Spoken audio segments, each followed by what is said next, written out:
All right, I'm going to do a little short video of making some sketches for logo design, which is the next assignment. I am going to, actually first I think I'll start by sharing this document that is in Blackboard. I'll go over this again on Thursday, but if you want to get started, the objective of the logo design assignment is to create a personal logo that relates clearly to the business or profession you plan to pursue, while also demonstrating an understanding of elements of design such as contrast, composition, and basic typography. We will talk a little bit about typography. If you have not decided on a major, create a logo for a profession you may pursue. So initially, typography is not something you're going to worry too much about. I do want you to think about just, is it going to be all capital letters? Is it going to be, capital and lowercase? Is it going to be just lowercase? Think about that. Logo design is pretty wide open in terms of how you use typography. You're combining it with image, so you want to think about whether or not your typography goes with your imagery. But initially, I just want you to just start with making some sketches. So there is a difference here in this description. I make a distinction between the logo type and logo mark, and there is a essay here about the difference between the two. That is available online in the website 99 Designs.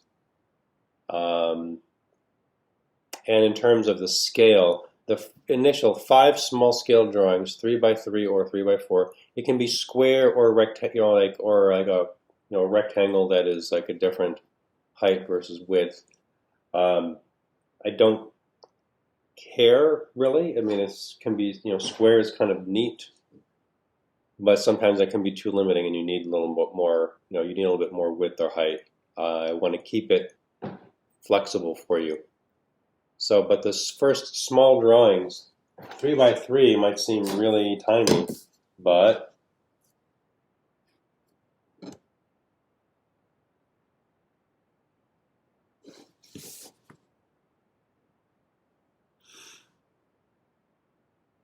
when you get to drawing, I want it to be small.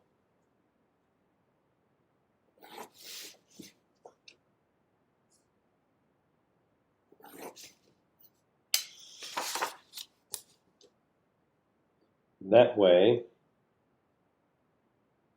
oh shoot, you can't even see that because I'm not sharing the right thing. All right, so just before I get back to that drawing, down the assignment, this is in Blackboard in the assignment section, in the logo design folder. So down here are some examples on this document of some solutions by some students in the past. Okay? So now we're going to share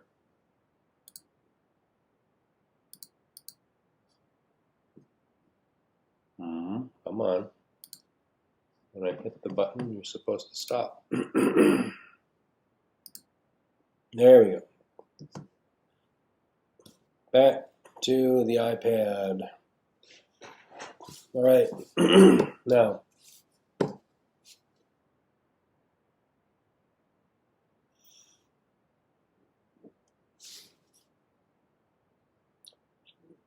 there, and then up to the 6, and then here.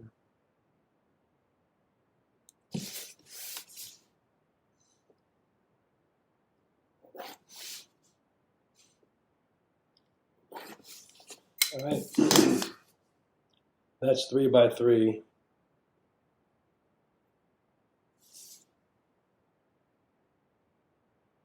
All right, so you, if you begin, one way to begin is just using the initials of your name, first and last. So I have D and O. I have, in this case, with the D and the O, I have 2 curves.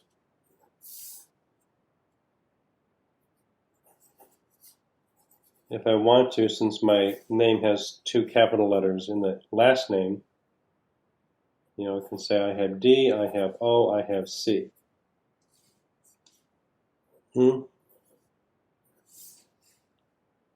This, something like this here could work. So this is even just this as a beginning.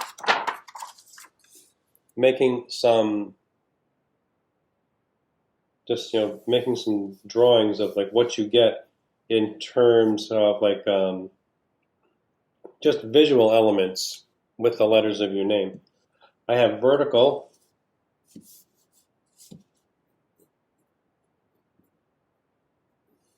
Vertical and curve. I don't have diagonal unless I decide to slant something. But I think I like this, just sticking with those 2 visual elements of vertical and curve. So here, if these are like largely square, I'm not sure about how I would I can't fit like the D and the O neatly in there. I might even just find the center of this, which I could measure down to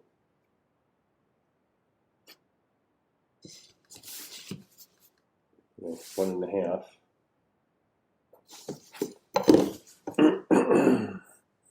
But you can do that with any rectangle. Cross the diagonals and find the center. There, I've got D. So the D can fit into a square.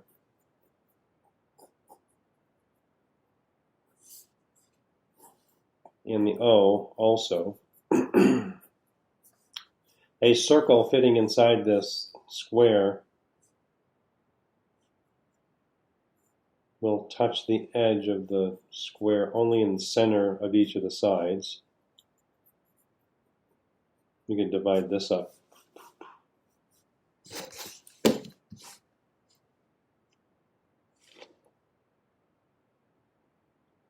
I find my center, assuming that is the center. Let's get this side down.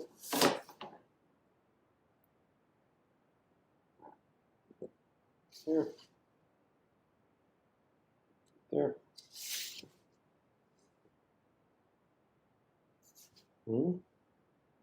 This one in the middle? Not really. I'm going to be a little bit more careful in my measurement here. Just looking at it, I could see it didn't look like it was going to be straight, and my marks were off a little bit. Watch out for that. This mark initially was a little this way. This mark was a little this way, and it was going to make a slight diagonal. I didn't want that. There's my half. So initially for the sketch, I don't have to measure things out too much.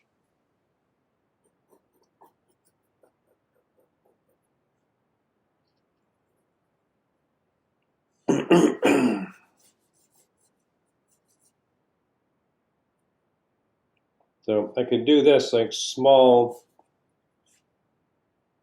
like the center of it, just kind of pierce that shape with a small opening.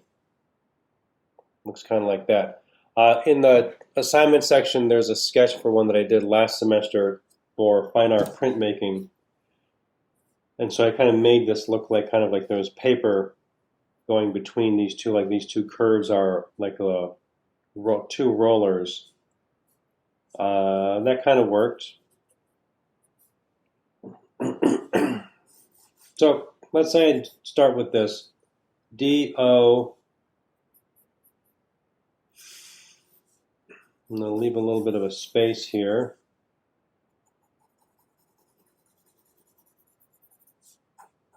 And then maybe down here I would have something like a word mark with like the name. So here I've got symbol, more symbolic. Oh, that's should just write a little more slowly so you can read that. So here I have a symbol. It is a more symbolic representation of the letters. This is why, like, I'll just come in and ink this. I don't have to necessarily clean this all up right off the bat here.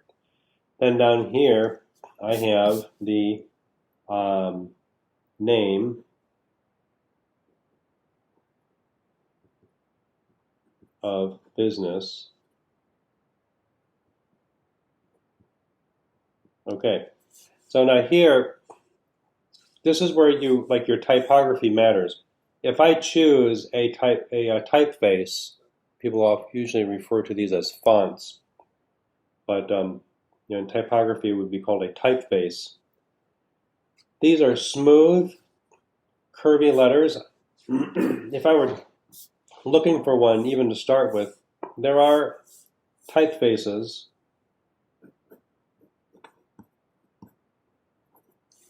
that are serif or sans serif. And serif is when you have a letter that has like a little, like the like an N.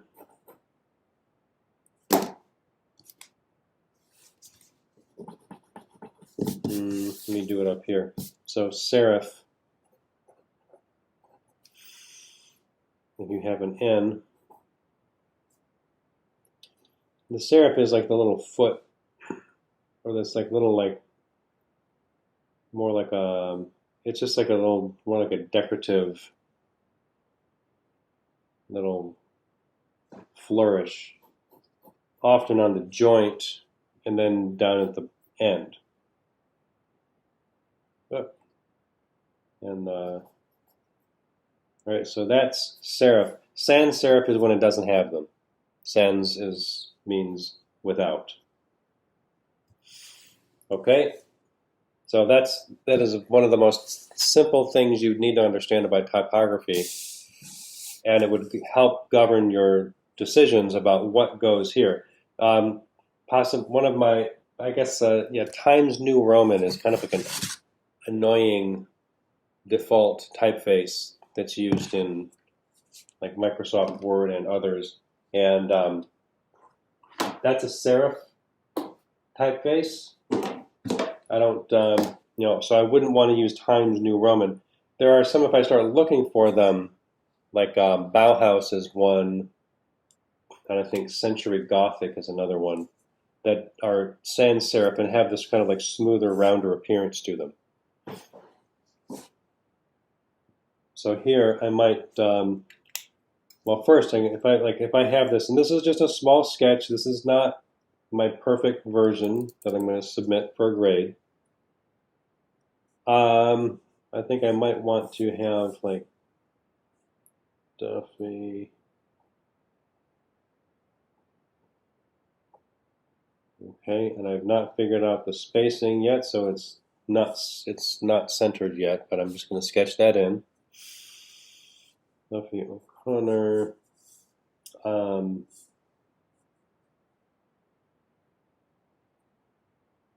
just make this up. I don't do commercial printing. Print.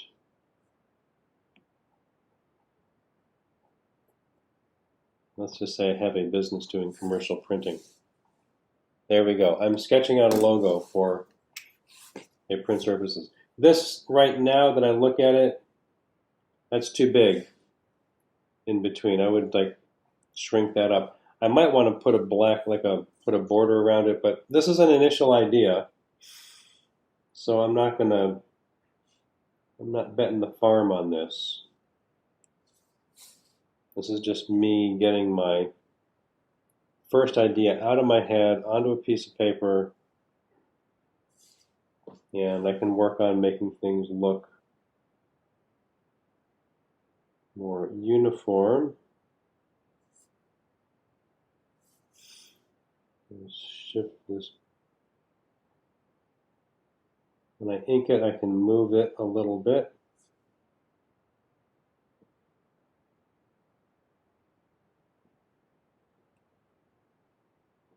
Okay, this is in pencil, so I can shorten that. All right, so this right here gives me something to respond to. I can look at it and say, okay, I like certain aspects, I don't like other aspects, and then do another version where I change things. You don't know when you begin whether or not it's going to work until you try it. Okay, yeah, so this needs to go. So here I can make some notes for myself. Just go boop, move that way. Then my 110, the N10 marker or the 110 marker, I guess whichever one you got.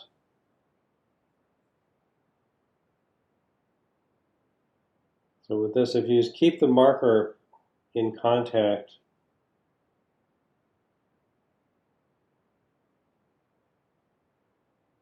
with the paper, just keep it moving. I'm going to leave that, I like that little sliver of light there.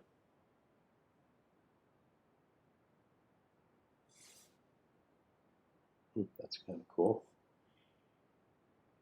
Leave a little space in between them. All right. So I'm not, the less I pick up the brush, this like brush like of the marker, the more solid this is going to go because it's liquid coming out of the marker. And if I keep it on the paper, then the marker strokes like the marker can flow, so sort of like so like they flow into each other. It's kind of like a big a little bit of a puddle. And this there, this one looked like a press bed. There. And then I'm going to try this. It might work to just box this in.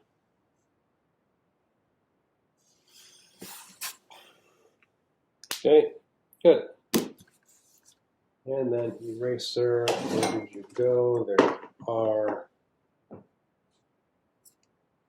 very old erasers kind of falling apart on me. But then once the ink is down, I'll erase this and see what I got. There. I've begun. So I want you to do 5 like this and try 5 different things. You can do variation, like if I need a variation on this one, then or if you do one and you want a variation, do it. But don't make 5 that are only slightly different from each other, but basically the same thing. Okay? All right. I'm going to stop that now, and I'll see you Thursday.